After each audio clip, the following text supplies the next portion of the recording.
நம்ம இந்த மாதிரி கனவு லட்சியம்லாம் வச்சிருக்கும் போது சுத்தி நிறைய பேர் சொல்லிக்கிட்டே இருப்பாங்க, உனக்கு எதுக்குடா இந்த தேவையில்லாத வேலை, நீ என்ன பெரியவனா, நீ என்ன ஹீரோவான்னு கேட்பாங்க. நீங்க எல்லாரும் சொல்லுங்க, ஆமாடா நான் ஹீரோ தான்.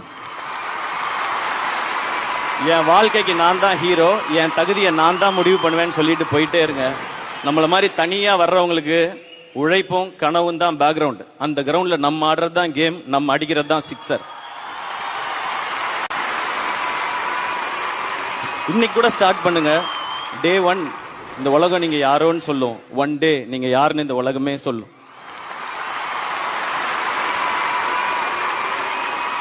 இப்ப நான் சொல்றதெல்லாம் என்ன பிடிச்சவங்களுக்கு நம்ம அண்ணன் இப்படி வந்துட்டாரு, நம்மளும் வந்துட முடியும்னு தோணும். என்ன பிடிக்காதவங்களுக்கு இவனே வந்துட்டான், நம்ம வர முடியாதான்னு தோணும். எப்படியோ நான் சொல்ல நினைக்கிறது போய் ரீச் ஆனா போதும். எனக்கு லாஸ்டா ஒன்னே ஒன்று மட்டும் சொல்லிக்கிறேன். நம்ம நல்லா இருக்கணும்னு நினைச்சு நம்மளை விமர்சனம் பண்றவங்களை சீரியஸா எடுத்துக்கங்க. நம்ம நல்லாவே இருக்கக்கூடாதுன்னு நினைச்சு விமர்சனம் பண்றவங்களை ஜோக்கா எடுத்துக்கங்க. தீஸ் கைஸ் ஆர் ஃபன்னி கைஸ்யா அப்படின்ட்டு போயிட்டே இருங்க.